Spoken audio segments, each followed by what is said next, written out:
First, use the bed for sleep and sex only. I know we hear this, a lot of people don't do this. I tell people if they want to read on paper for like 15 to 20 minutes at the start of night to make the transition, that's fine. But you don't want to go any longer than that because the more you spend in bed doing non sleep stuff, the more you're telling yourself, your body, your mind that bed is for being awake, not for being asleep.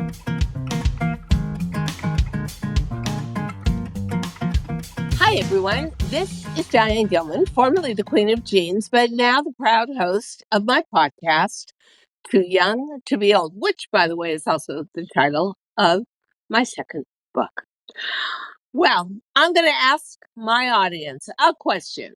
When is the last time you got a great night's sleep? I mean, a night's sleep where you slept through the entire night and woke up in the morning refreshed. I don't see too many hands raised there, and I'm right along with you. Well, guess who we have today? We have a certified psychologist and, most importantly to me, a certified sleep specialist, Anne Bartolucci.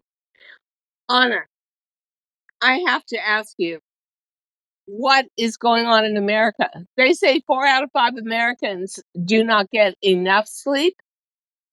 I know that for people over 50, especially women, as we start to lose those female hormones, sleep really changes and becomes very interrupted. For me, I sleep about 2 hours at a time. I actually have to go to bed 2 hours earlier because I know I'm going to lose 2 hours along the way. And now I'm so upset. All these senators on the Hill want to get rid of TikTok. TikTok is my sleep aid. I watch TikTok like at least 2 hours a night, usually 3 a.m. to 5 a.m. Not out of choice, trust me. So, talk to us. How can we get a better night's sleep, especially without sleep drugs? Thank you so much for having me, Diane. I'm really super excited to be here. And for those of you who are watching on the video, you might get to see my supervisor slash the world's cutest kitty, Timothy Mouse. No.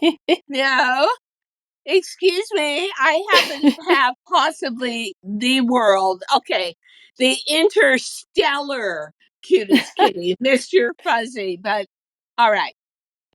I love that name. Okay. So, Diane, yes, America is definitely not sleeping enough. We know this. And we're in this really strange place with sleep where there's this pull between, the whole I'll sleep when I'm dead hustle culture. People consider sleep to be a waste of time. And on the other hand, we have this pounding into our heads and our brains that everybody must get 8 hours of sleep every single night. And the truth is, with many of it, it's somewhere in the middle. Typically, adults need an average of 7 to 9 hours of sleep per night. And it's interesting that you mentioned not sleeping through the night because that is a big myth that people have about sleep, which is that they want to be able to go to bed, put their head on the pillow, fall asleep like that, and then sleep straight through for 8 or 9 hours. That's my dream, I swear. Okay. And I will ask you the same thing I ask my patients who come in with that request, which is, are you 17? No, I'm 77, 78, and it all started changing in menopause. Yep. And I stopped being able to get a full night's sleep. And I was getting bad nightmares. I took care of it with hormone replacement, but the sleep part of it never went back. And then I got into a profession where you were often in the studio at 10 p.m. and you didn't get out of the studio till 3 a.m. But then you were back in the studio, this is disgusting, as early as 7 a.m. again. So my body, and I did that for 30 years, my body got totally out of any kind of rhythm. And I don't want to take Mhm. drugs because Ambien really scares me, but I do take melatonin. So for the audience, what is melatonin? Why is it Mhm. considered a safe alternative? And is it truly a good alternative? Oh, that is a really good question. And melatonin is one of those interesting things where it's kinda like coffee and eggs, where it's like 1 week it's considered beneficial and another week it's not. So, where we are right now, so first, melatonin is not a sleep drug. It's not, like Ambien, it's not like Lunesta, those that basically tell the brain to release the sleepy chemical, the calming chemical GABA. It's also not like Benadryl, which is an antihistamine, Ugh. which also has another effect on the brain and is a calming effect. No, melatonin is the substance that our brain releases when it's time to start transitioning to bed. Ah, So it's notice I say transitioning to bed, not going to sleep. So when most people take melatonin, they're taking it completely wrong. They take it I think the bottles typically say take it, half hour before bed. No, you wanna take your melatonin about 9 to 10 hours before your desired wake up time because that is your body's dim light melatonin onset, or the DILMO, which always makes me giggle because it sounds a little naughty. So you want to take it around your DILMO in order to then be able to relax into sleep. As for who should take melatonin, it's actually not supposed to be used as a regular sleep aid every night for 20 years. oh my It is God. more for it is more for people who have circadian rhythm problems. So, for example, my patients who have a delayed circadian rhythm where their internal clock is set later than the rest Yeah, of the world, they'll use it to help them scoot earlier. It's also potentially really useful for cross time zone travel. The concern right. is that if you use melatonin too regularly, then you could negatively impact your own brain's ability to make melatonin. That's ongoing research, and there is also some question as to whether older people might benefit from melatonin because their brain naturally makes less anyway. I was reading last night that around menopause, melatonin production goes down but then goes back up. Ah, So, yeah, it's like with many things with sleep, which is something that we all do but is still sort of a mystery in a lot of ways, melatonin fits right into that. so then I decided, okay, well, I'm taking melatonin, but I get like 2 or 3 hours sleep. Then I wake up. Then I go back to sleep again. Then at about 3 a.m., I'm on TikTok listening to the Eagles perform Hotel California and watching baby kitty videos. And I never get a full night's sleep. So I decided to go on a quest, which was, damn it, I need sleep. How am I going to get it? I see these advertisements on cable TV for different kinds of sound: Mhm. green sound, pink sound, brown sound. So I go to try that. And that drove me completely crazy. It was like, are you kidding me? I'm supposed to go to sleep with this? So, what do you think of all those sounds, and how did that whole thing come to be? I'm not entirely sure how it came to be, possibly with people using white noise to help them sleep, and then somebody was like, Aha, "Oh, let's make some money off of this," and aha, have different kinds of noise, colored noise. Honestly, when it comes to things like that, whether it's the noise, whether it's the gadgets, it's really working against what you want to do, which is to make sleep easy and natural. aha. Our body has the ability to sleep, our brains have the ability to shut down. The thing is that everything in modern life works against it. Yeah, And so when I have people say, well, what about falling asleep to the meditations? Or what about falling asleep to this noise or music? I tell them, what's going to happen if you have an ice storm? Or here in the South, I'm in Atlanta, we have the occasional hurricane remnants that come through, and you lose power or internet for a while. You can't charge your device, you can't connect to things. What are you going to do then? So that's why I encourage people to make sleep as simple as possible. Well, I thought I was going to sleep better. I moved to a penthouse, and I am luckiest girl in the world and love my environment. But I Yeah, you used have a to. beautiful view, by the way. I keep wanting to like scoot over so I can see more. It's a natural lake in Central Park. It's called the Harlem Mirror, and it's gorgeous. It's got white swans, black-necked geese. I've had giant adult hawks, real Oh, birds of prey, perch right on my windowsill. It's incredible. It's nature encapsulated in the city. So, long story mhm, short, I moved someplace where I'm right across the street from Central Park. Most of it is water, a lake. So you're not having a high tourism thing going. And I also used to live in an apartment building where the people next door, oh my God, had like a juvenile delinquent who would go mm, out, come home 3 days later at 3 a.m. There'd be screaming, things thrown into the wall. So I really wanted to move someplace where there was no possibility of noise, and I have the entire top floor to myself, no other neighbors. So no, it didn't help my sleep.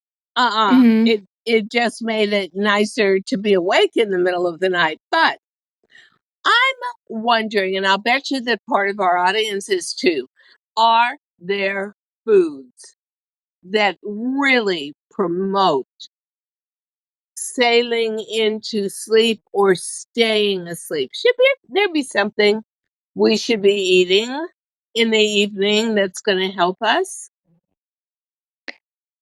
Not necessarily. The only food stuff sort of thing that I know of that has research behind it to help people sleep is tart cherry juice, Oh, which, may or may not work. It's got research behind it. I've had patients who've tried it. They haven't really found it to be beneficial. So, a couple of things to think about food-wise. So, first, you don't wanna go to bed hungry, but you also don't wanna go to bed super full. yeah. You wanna have that nice balance. It's also possible that, you can find a certain mix of, like, protein and carbohydrates, for example, that might help you to maintain your blood sugar levels through the night. Okay. Okay. So, Right. and, but what do a lot of people tend to do in the evening? They tend to snack on high sugar things, which, of course, is going to make sleep worse because Oh, you're yeah. spiking your insulin.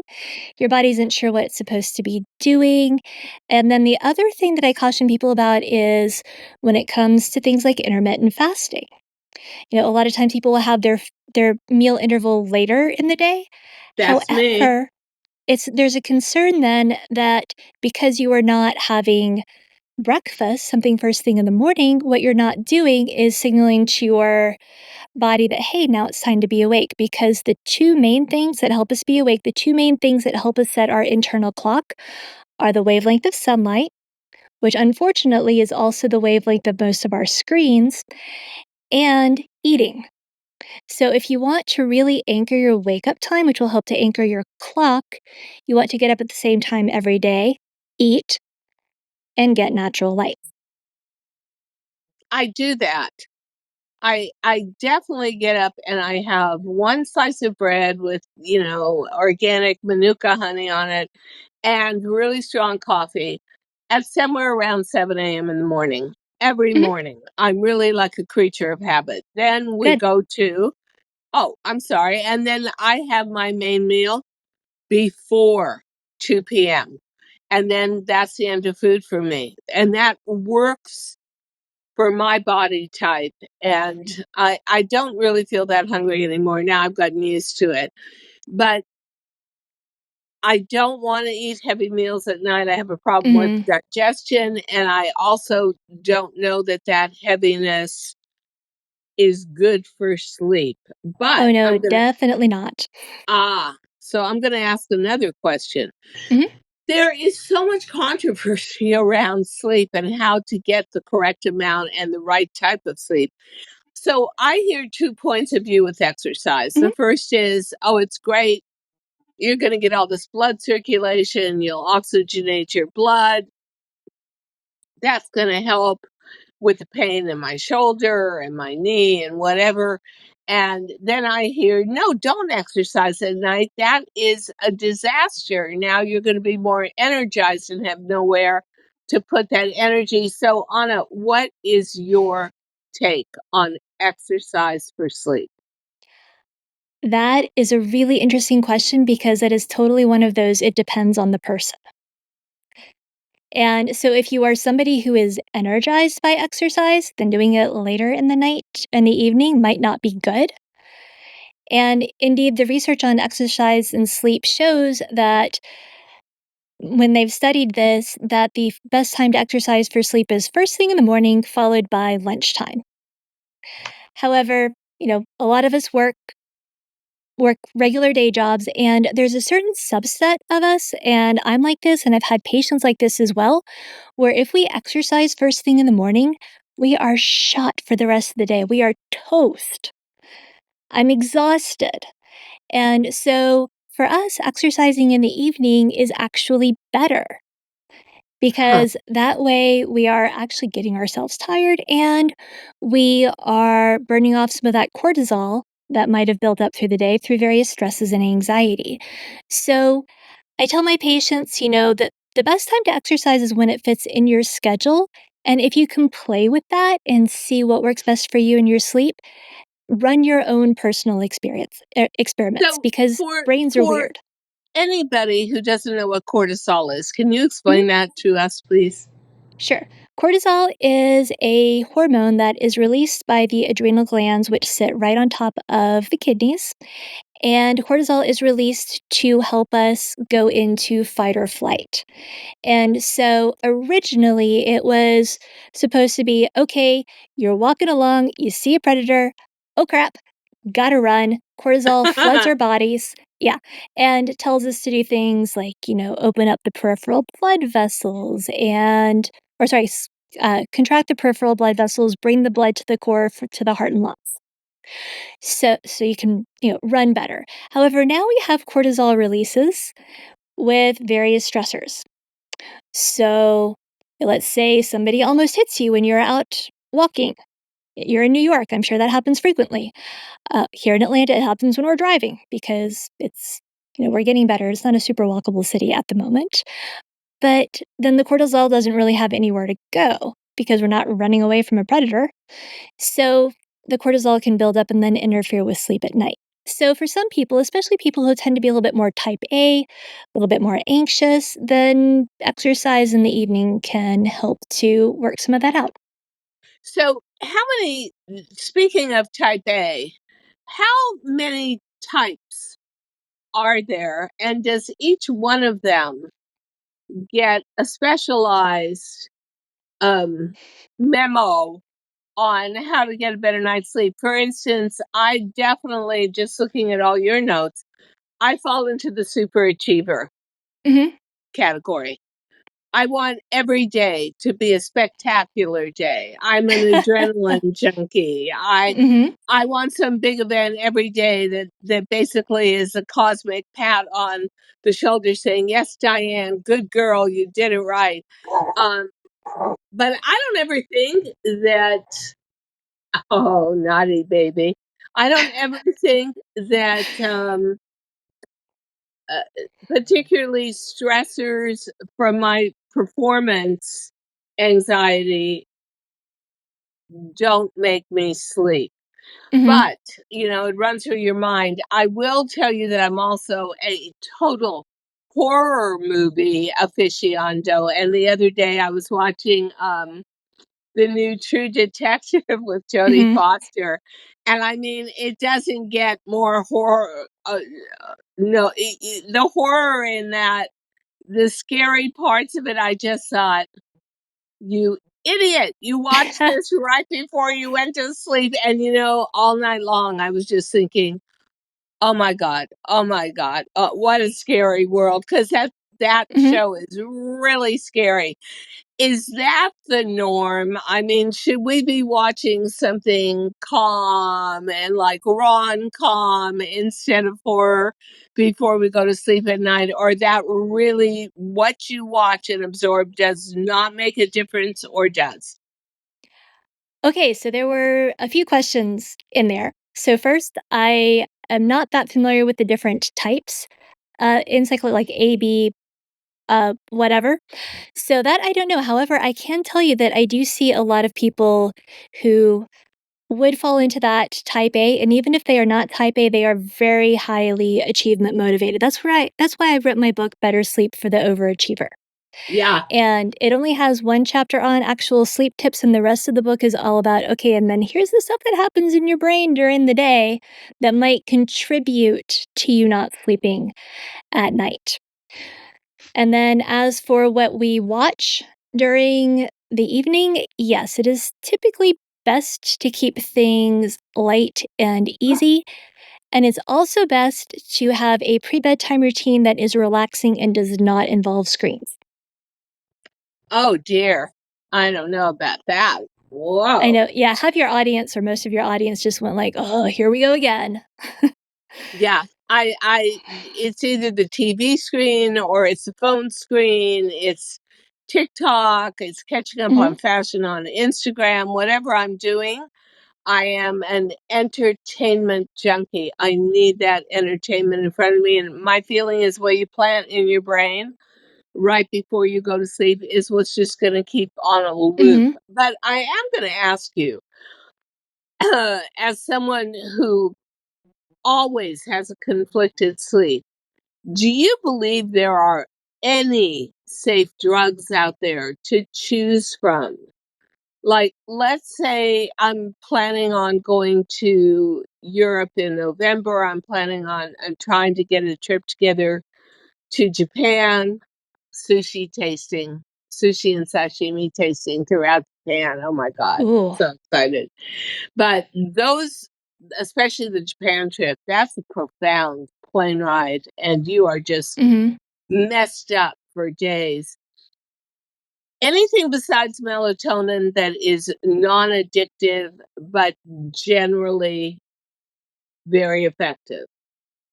So, Diane, I am a behavioral sleep medicine specialist, which means I am a Ph.D., not an MD, so I can't really answer this question. I think the best thing to do would be to talk to your own personal physician, your primary care doctor who knows you, who knows your brain. If you have a psychiatrist, that would be a good person to talk to as well.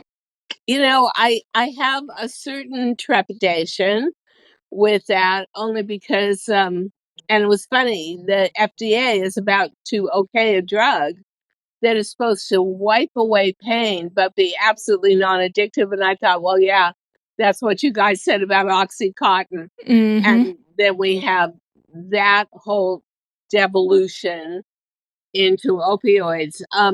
So I really try and do it without any kind of ingestible except an occasional melatonin.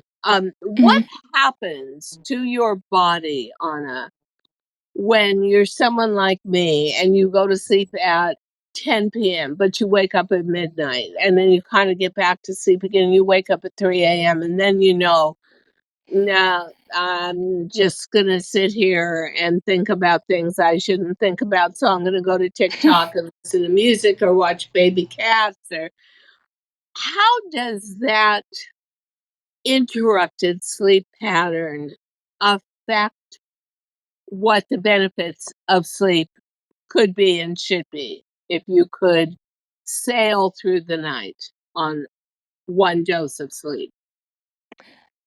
Well, first, let's talk about what might actually be happening. And of course, when I talk to my patients, we have a full initial evaluation. And so what our body does is we go through different sleep stages, which are then Uh-huh. sleep cycles. And it's very normal for adults to wake up between these sleep cycles and later in the night between sleep stages.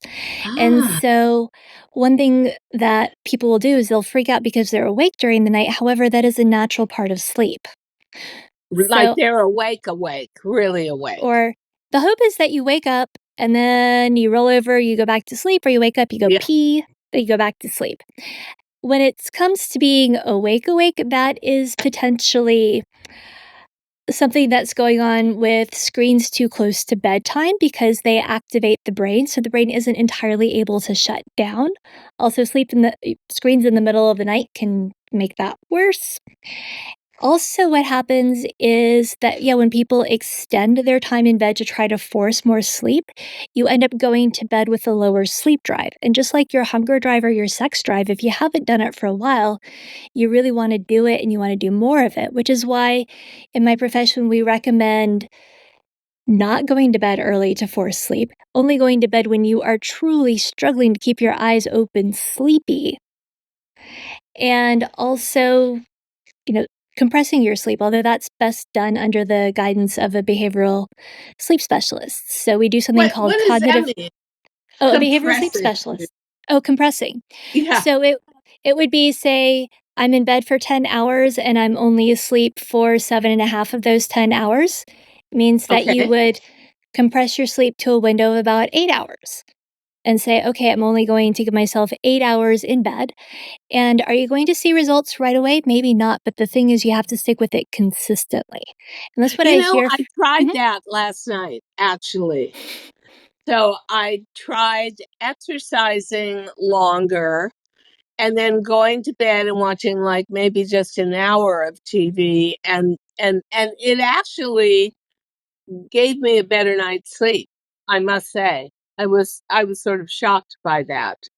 So, yeah, that's definitely for me that sounds workable. And that Mhm. is something that I thought last night, you know what? I'm going to try it this way and see if if it makes more sense for me, and I honestly think it does. So, as a final question, because you are a sleep specialist, and I haven't asked you yet whether you sleep through the night, but we know on your site, your website, that you have a free download of Mhm. sleep myths, and everybody should take advantage of that. Honestly, who's listening? Because I don't know anybody that says to me, "Oh my God, I got such a great night's sleep last night. I sleep through every night." I would want to smack them. You give us 3 sleep tips that can help get us on the way to a better night's sleep and more energy and creativity during the daytime. Yes, definitely. And typically I sleep great. No, I don't sleep through the night. I wake up a few times and roll over.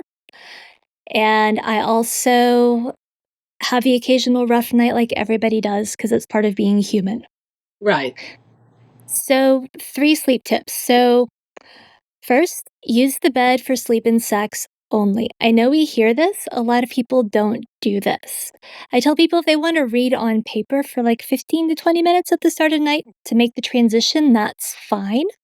But you don't want to go any longer than that because the more you spend in bed doing non sleep stuff, the more you're telling yourself, your body, your mind that bed is for Oh. being awake, not for being asleep. Oh. Oh dear. Okay. So Yep. definitely negative grade for me on number 1. How about number 2 and number 3? Number 2 would be to keep your wake time variability between weekday and weekend to within an hour. So, generally, the advice if you're having trouble sleeping is to keep a regular wake up time. However, my mentor, Michael Bruce, in his most recent book on sleep uh, chronotypes, so different types of internal clocks, he recommends that people can keep their wake time variability to an hour, which I find works fairly well for those who sleep fine. So, how are you doing on that one? Excuse me? So, how are you doing on that one? What grade do you get on keeping your wake time variability? I'm a super disciplined person, so Good. it's it's tough for me in the wintertime because I'm an early riser. So in Mhm. the summertime, I might get up as early as 5:30, for sure 6 a.m. In the winter, it's still very dark here in New York City. But this morning I was up at 6:15, and I actually, which I hate to do, had to turn lights on, Mhm. um, which seems like I don't like that as part of my morning routine. I like natural light. But yeah, I'm very disciplined about the time I go to bed, the time I wake up in the morning. And that's because also, Anna, I know I'm a morning person. So Mhm. I know that I will function the best creative in a creative way, and an informational way before 2 p.m. So Mhm. therefore, I want to make the most out of my morning hours. Um, that doesn't seem to help get me an entire night's sleep through the night, but at least I'm trying to make the most out of the day. So, what is your third and final sleep tip? I would love to know. All right, so your third and final sleep tip is to connect with what you used to do when you were a kid, or if you have had kids, what you do with them pre bedtime, which is some variation of bath time, story time, bed. So the recommendation is to have a pre bedtime routine, especially one that you can continue when you travel that does not involve screens. And so we recommend that an hour before bed, turn off your screens, go ahead and get ready, brush your teeth, wash your face, whatever it is that you do. And then for the rest of that hour, do something that you find relaxing, not on a screen. So, if you are a reader, it's a great time to read. If you're a spiritual person, it's a great time to do your prayers or your meditations. If you have pain, it's a lovely time to do some stretching and mobility exercises so that maybe you don't wake up as stiff. But, just do something that you can repeat and do regularly every night. It's amazing because the more you talk about it, the more I realize what a screen junkie I am. Hmm. It's always something going on a screen, no matter what. I want to check the weather. So I know what to wear tomorrow. I want to check my appointments. I want to do this and that. And it is and I want to be fully entertained at Hmm. all times. So I see that I've got definitely a little bit of adjusting to do. And I want to tell the audience that you can go to Anna's website and we'll give you all the information and graphics along with the podcast, and get a free download of her 5 tips that are kind of missteps, myths that are not really good advice, but she's giving you the advice. Take a look at these, and you may see within yourself that you've listened to people and you're wondering, I'm still not sleeping. And believe me, you're not alone. I personally, Anna, think that we live in a time of a lot of conflict and a lot of misinformation. And so you're just bombarded by do it this way, no, do it that way, no, Hmm. because as many doctors as I've asked, should you exercise at night, is that going to help, or the morning, you just get conflicting reports. I Hmm. think also, as my final remark, and I hope you agree, um, you have to become more sensitive to your own body, Hmm. and through the advice you get, you will then start to source out what you know is not going to work for you, and what you see that, oh, that's compatible with me. I don't know, taking away all my screens, I think you would have to like tie me up. I'd be like, no, don't take my phone away. I need TikTok at 3 a.m. Anyway, I want to thank you so much for being on the podcast. And I loved our discussion because only 20% of America actually gets enough quality sleep. And that is amongst all ages. And yes, I was the why sleep now, I'll sleep when I die kind of girl. till I was about 40, 45. And now I'm I wish I could just get one delicious good night's sleep kind of girl, but maybe you're going to help. So thank you. And please visit Anna's site so you can get that free download. Best of luck, my friend. Thank you so much, Diane. It was a pleasure. Thank you so much for listening to Too Young to Be Old podcast. The episode may be over, but the fun doesn't have to stop here. Find us on Facebook, Instagram, TikTok, and YouTube at The Diane Gilman, or visit our website, thedianegilman.com. If you like the show, leave us a rating or a review and subscribe so you don't miss the next episode. And until then, don't forget, age is just a number. Together, we'll prove that we are all too young to be old.